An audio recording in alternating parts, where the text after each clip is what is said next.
राम राम दोस्तों, जय बाबा नीम करौली महाराज जी की। आशा है कि आपके ऊपर भी बाबा नीम करौली जी की अपार कृपा होगी। आपके घर परिवार में भी सभी कुशल मंगल होंगे। इसी मंगल कामना के साथ, इसी प्रार्थना के साथ मैं सभी देवी देवताओं का अपने भाइयों के लिए आशीर्वाद मांगता हूँ। मेरे महाप्रभु, मेरे जो भाई वीडियो देख रहे हैं, उनके ऊपर अपार कृपा दृष्टि बनाओ, अपार दया दृष्टि बनाओ। जय बाबा नीम करौली महाराज जी, जय महाराज। दोस्तों, आज मैं आपको अपनी ही कुछ लाइनें लिखी हुई बताता हूँ। इसका शीर्षक है मेरा बचपन। तो दोस्तों, इसे सुने और आपके भाई से कोई गलत बात लिखी गई हो तो उसे क्षमा कर देना, क्योंकि मेरी अपनी लिखी हुई लाइनें हैं। दोस्तों, मेरा बचपन इसका शीर्षक है। शुरू करते हैं। मेरा बचपन ऐसा था, सुहावने सपने जैसा था। गिल्ली डंडा, काला डंडा, पेड़ की डाल पर चढ़कर खेलना और नीचे कूदना। लुक्का छिपी मोहल्ले के किसी भी घर में बेफिक्र होकर छिप जाना। गांव में बड़े बुजुर्गों का सम्मान हुआ करता था। जगह जगह पर चौपालें लगा करती थी। चबूतरों पर, हर चौराहे पर गांव के बुजुर्ग हुक्कों की महफिलें सजाया करते थे।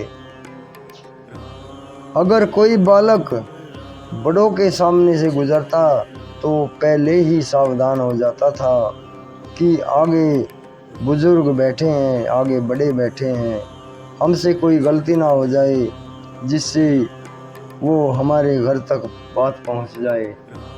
तो ये डर था दोस्तों।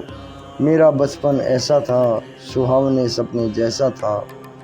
कोई गलती ना हो जाए हमसे, और फिर वे बुजुर्ग किसी को बिना टोके ही जाने देते थे, नहीं जाने देते थे बिना टोके।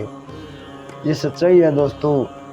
अगर गांव में कहीं चौपाल पर पहले बुजुर्ग बैठे रहते थे, अगर उन्हें कोई पहचान में नहीं आया तो वे उस बच्चे को पूछते थे कि बेटा तो किसका है, और सारी जानकारी लेते थे और फिर कहते थे कि जीता रहो बेटा।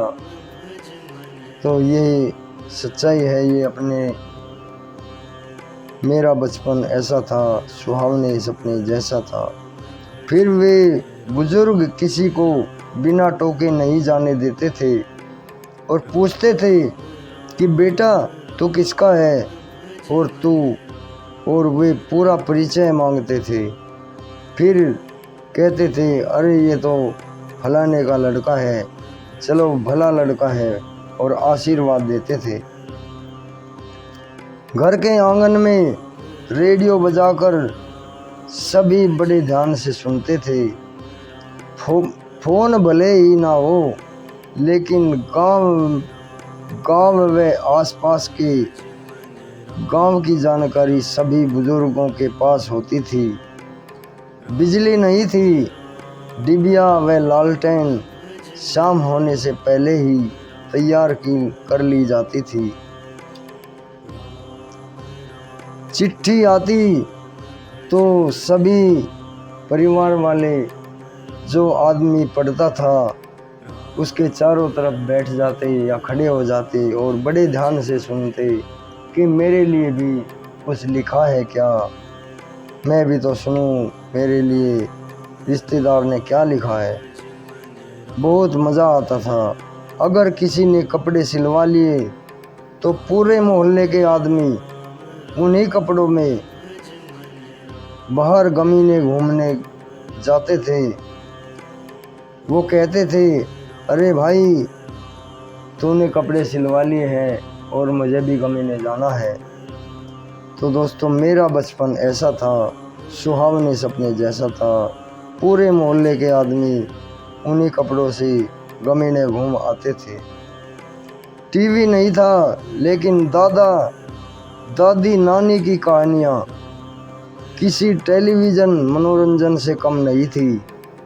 घर पर कोई मेहमान आ जाए तो बच्चे खुश हो जाते थे कि आज मामा आए हैं, कहानी सुनेंगे।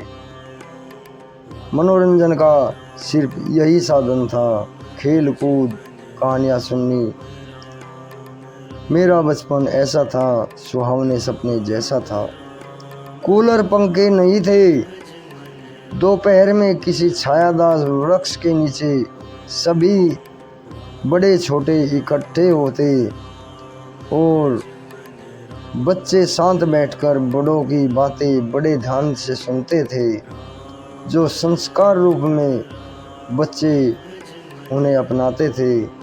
कभी कभी साइकिल मिल जाती तो कैंची की साइकिल चलाना सीखते थे। घर में मेहमान आ जाए तो फूले नहीं समाते थे।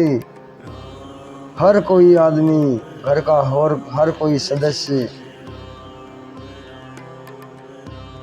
फूला नहीं समाता था और कहता था, हर कोई अपने मेहमान के लिए अपना सर्वस्व न्योछावर करने के लिए तैयार रहता था कि मैं मेहमान के लिए क्या कर सकता हूँ।